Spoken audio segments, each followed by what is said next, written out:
All right, so class. How do you get a point? Well, I'm talking now. Hey, I've got a helper in my video today. Actually, come over here and wave to the camera. Hi. This actually, you notice it looks a little different. We're no longer in the basement. We're up in one of the spare rooms that we have. We kind of converted it over into an office. So I don't have the whiteboard yet, but I don't think that I need the whiteboard for this. Linnea is going to be pressing the space bar for me. This is Module 14, Hypothesis Testing Continued, Chapter 12. It is our last chapter of this class. Can you believe it? Go ahead and press the space bar. I'll do this to you. Section 12.1 is a goodness of fit test. There are two sections in this chapter. The goodness of fit test is our first one. The distributions we've seen. We've seen the normal distribution, that's with z variables. We've seen students' t-distribution. Now we have a third one, which is the chi-square distribution. Not chi-squared, but chi-square. It's abbreviated this way with the squared function. I don't know exactly why it does all that. But it's the chi-square. The properties of the chi-square, the z and the t have been nice, well, bell-shaped type things, right? They are completely, perfectly symmetrical. Chi-square is not. It is much different looking. Its shape depends on the degrees of freedom, like students.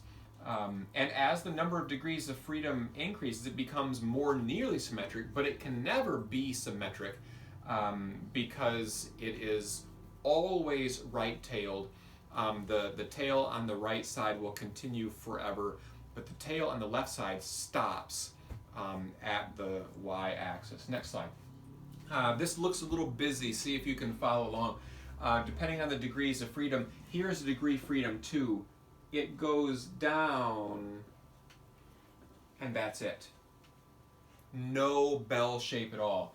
Degrees of freedom starting at 3 and beyond do have that characteristic bell shape, but you can see that it continues on and on.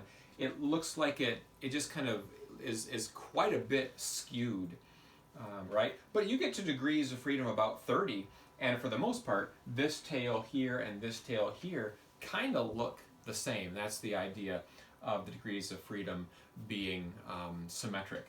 So a goodness of fit test is an inferential procedure used to determine whether a frequency distribution follows an expected, I should have put expected distribution right there. And this could be with categorical data. So qualitative. So we've been spending so much time with our quantitative data. Now we take a look and examine, can we do stuff with qualitative data? Can we do inferential tests and different things with qualitative? And yes, we can. So here's an example as we work through. Let's talk about some M&Ms. M&Ms are produced in two different plants, one in Cleveland and one in, I don't remember where the other place was. It was kind of an odd name, I don't remember. But there are two different proportions of color distribution. The Cleveland plant uses the following proportion for colors, for plain M&Ms. And you can see them 13%, 21%, 14%, 20%, and so forth for all those different colors. Now, next slide. Let's just say that we open up a bag of M&Ms. This is where, if we were in class, we would have done this experiment. We would have gotten a little fun-sized M&Ms, and we've gone through and determined if the machine is calibrated correctly or if it's not. It'd been a really fun thing. But you could go get some M&Ms and try this yourself. Let's say you open a bag of M&Ms and count out the following numbers. And these are the numbers that you observe. Don't pay attention to these right here yet, but we can see that the numbers of red, orange, yellow, green, blue, and brown are those, and you tally those and keep track of those. Now, if you notice these two columns right here, this expected proportion, these are the numbers from the previous slide. That's what the Cleveland factory says is the proportion of colors. So the question then is, if these are spot on true, next slide, if they were spot on true, what would we have expected to see? Okay, well, that's pretty easy to compute. All you have to do is add the total number of M&Ms that we saw in our package and multiply each one of those. Next slide. Multiply each one of those. There's a total of 309 M&Ms, the big bag of M&Ms. 309 times this expected, and all the way down to see what our expected counts are. So that's your first thing to do, is to find expected counts. And now we've got a table with two columns of importance, an observed column and an expected column. And what we want to find out is, do these match? Next slide. Of course they don't, right? But again, we have this idea of, well, they're never going to match, but are they matched enough? Are they similar enough? Or is there some statistically significant evidence to show that, wow, maybe there's some calibration issues at the factory. They're spitting out too many greens or too many blues or whatever the case is, right? So next slide. So there are a couple of things to know before we get into the test itself. The goodness of fit test is always right-tailed. The degrees of freedom is one less than the number of categories, not, what was it? Weren't there 309, right? There were 309. The degrees of freedom is not 308. There were 6 colors. The degrees of freedom is 5. Okay? So that's important to remember. The critical value, that's that boundary. That's going to be found in your table, which I have the book. There it is. I brought all my stuff up here, and everything is kind of in a crazy place. What's that? I could always help you organize it. You could. So you can see the table there and those different amounts and at the top. So that's going to be fine. Though actually, you know what? When I was working through the homework, I didn't see us needing to go through and find those critical values, but it wouldn't surprise me for a quiz. Sometimes the quiz question's a little different. So you find the critical value, that boundary, using the degrees of freedom, and then you compute the test statistic and probability with StatCrunch. Okay, so we're going to use this data with the 5% level of significance. I wish there was a nice, and there is kind of a convenient way. Sometimes when I opened up StatCrunch or worked on a homework question, there was no StatCrunch even available. Make sure that you know how to open up a StatCrunch window apart from the particular homework. And then you might just have to type this stuff in like I did. Next slide. So the multi-steps again, right? Now we've got 6 different tests. Chapter 10, Chapter 11, now we're in Chapter 12, the chi-square goodness of fit test. It's always going to be a right-tailed test. Next slide. The hypothesis, the null hypothesis, these are actually very easy. They're always going to be the observed is what you expect. The observed distribution of colors is the same as expected. The observed distribution is the same. The observed distribution is different. That's what it is. There's not a greater than, less than. It's always just it is different. So it's interesting how they have, it's always a right tail, but it's also always not equal to. So that's a little bit of tension you have. But again, that's just because of the way there is no symmetry with 2 tails. It's always a right tail, but it's always going to be, the alternative is always going to be a different one. Next slide. 0.5, next slide.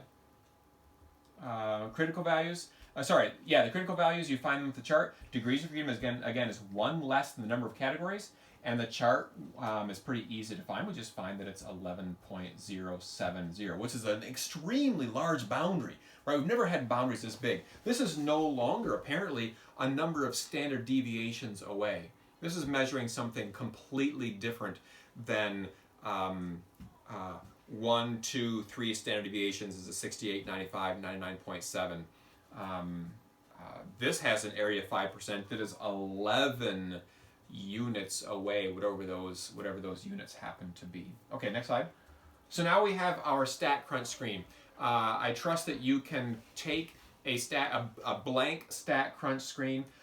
I strongly suggest labeling this, instead of just calling it var 1, var 2, var 3, etc., take just a moment and rename this as observed and expected. It'll make your life much easier as you go through. And just type in the observed, type in the expected. Hopefully, when you click on StatCrunch, it will actually show you, hi Coda, hey Coda, up, no, up here. Sorry. She minds as well as a typical golden retriever. Hopefully when you open a StatCrunch screen, you see all this stuff right there, maybe with your observed and expected already labeled. But if not, then make sure that you do that. Next slide. You go to the Chi-square test. You can see the Chi-square test. And the observed, you just click the drop-down box and select observed, right? It's just matching observed to observed. Now, here's an important thing to note. With the expected, sometimes they don't give you the expected. For instance, they might be saying, these people, a survey was taken at a place of employment to find out if people preferred a particular type of healthcare coverage. Well, if they prefer a particular kind of healthcare coverage, what you're assuming in the null hypothesis is a statement of equality where everyone thinks the same. There is no one thing that's preferred over the other. And if that's the case, the expected value really isn't something to take note of. It's just all cells in equal proportion. I don't remember if there was one of those in the homework or not. There may have been. There may be on the quiz. But you could also just create that column, and if there were 400 people and there were 4 categories, then each one would simply be 100. Right? Does that make sense? So click observed for observed, expected for expected. Actually, no, that's fine. I'll get that later. And you can see what the chi-square and p-value, test statistic, and probability are.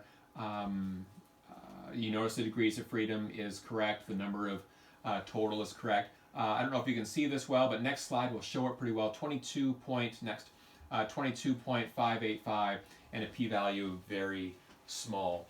So we can see that if the test value, critical value, was 11, we've got a test statistic way out here in the 22. There's probably no way that these, what is this? Is this candy we're talking about? Yeah, I think we're talking about candy. There's no way that this, go ahead and hit the next slide. It's outside the boundary, reject. The p-value is less than alpha, reject. Next slide. There is sufficient evidence to reject. Next slide. So what can we say? There is sufficient evidence to suggest that the observed color distribution is different than what was expected.